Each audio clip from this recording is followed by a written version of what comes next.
Assalamualaikum warahmatullahi wabarakatuh. Perkenalkan, nama saya Yusuf Niko Fitranto dengan NIM 13066200033 dari Fisika A angkatan 2020.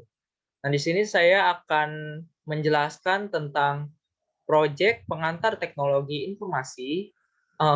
Judulnya itu Analisis Biaya Ongkos Kirim Online Food di Wilayah Jakarta dengan dosen pembimbing Ibu Dewi Mulyati, MSI, MSJ.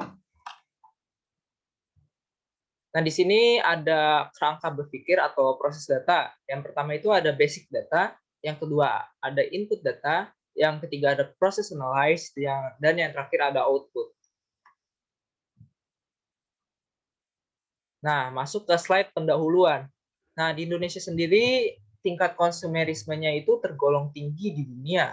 Hal ini didukung oleh sebuah hasil survei perusahaan konsultan manajemen McKinsey dan Company Indonesia. Dalam hasil survei itu dinyatakan bahwa masyarakat Indonesia merupakan masyarakat yang paling optimis kedua di dunia dalam hal konsumerismenya. Nah, ini sangat relevan dengan pemesanan makanan online. Ada peningkatan sebesar 34% untuk penggunaan jasa pesan antar makanan selama pandemi COVID-19 ini. Nah, fakta tersebut juga didukung oleh riset dengan metode responden dari artikel Daily Social dan Populix. Riset ini menyatakan bahwa pada periode karantina mandiri itu 53% responden banyak menggunakan aplikasi online food.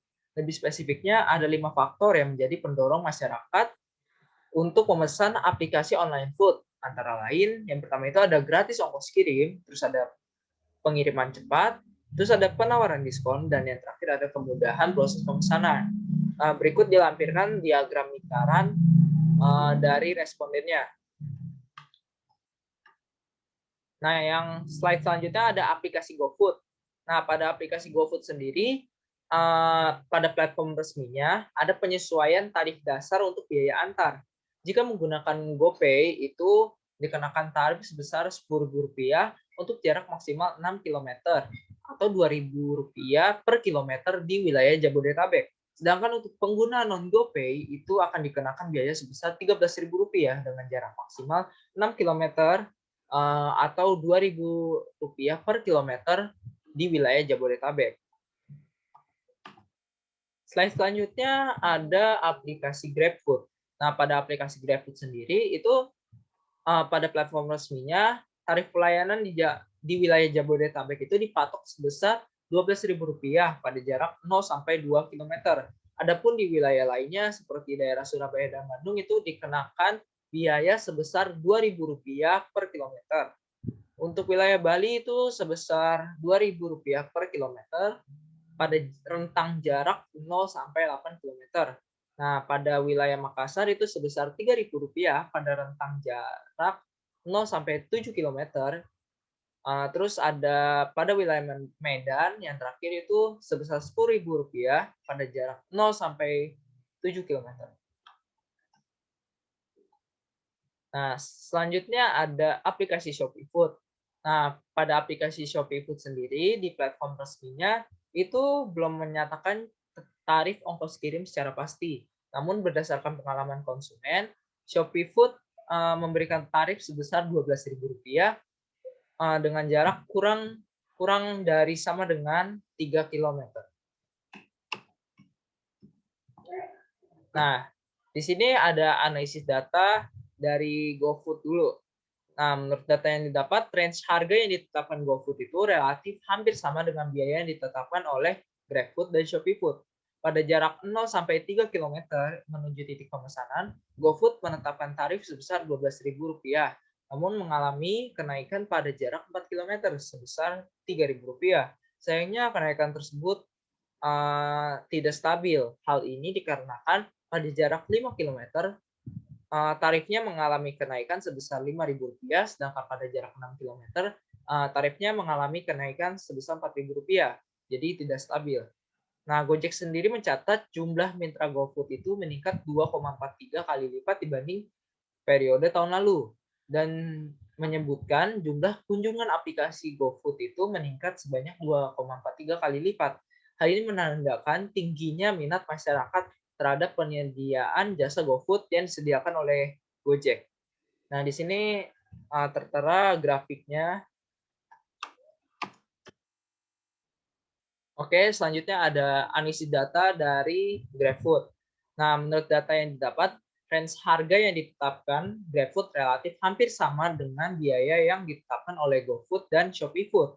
Nah, pada jarak 0 sampai 1,99 km menuju titik pemesanan, GrabFood menetapkan tarif sebesar Rp12.000.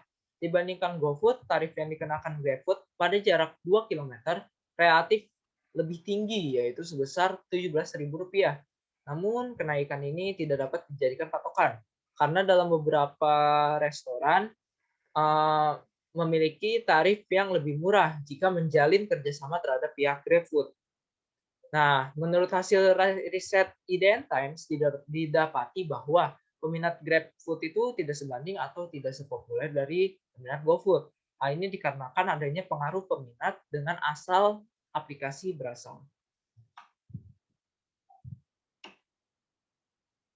Selanjutnya ada analisis data dari ShopeeFood. Nah, aplikasi ShopeeFood ini tergolong baru didirikan, sehingga aplikasi ShopeeFood ini merupakan pertambahan saingan dari GoFood dan GrabFood.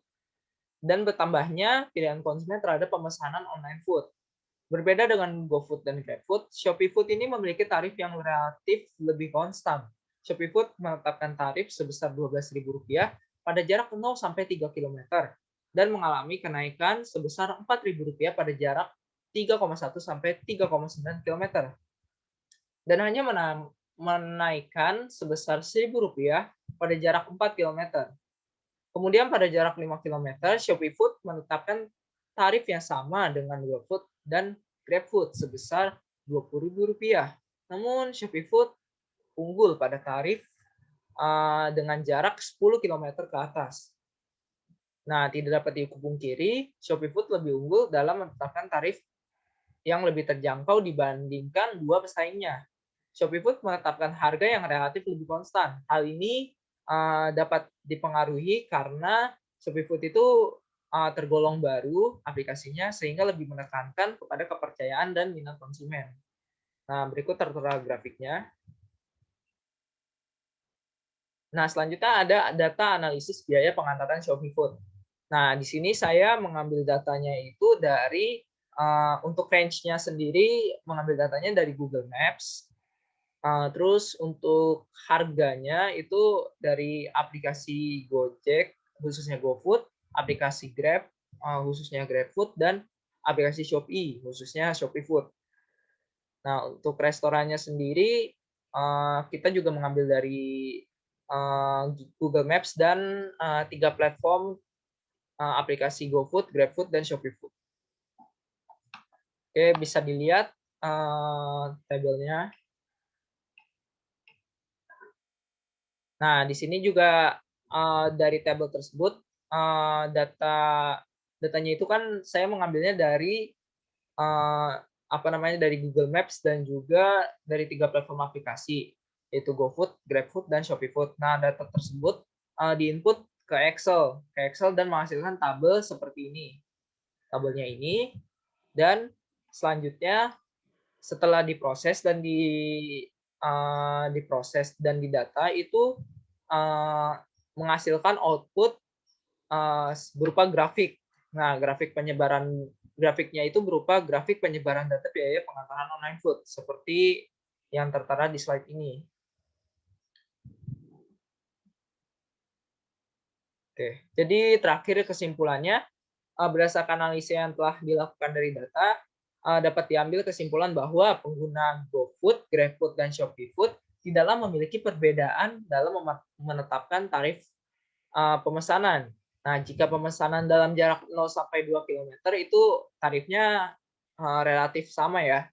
Nah, sehingga pelanggan dapat memilih menggunakan aplikasi yang sesuai dengan keinginannya.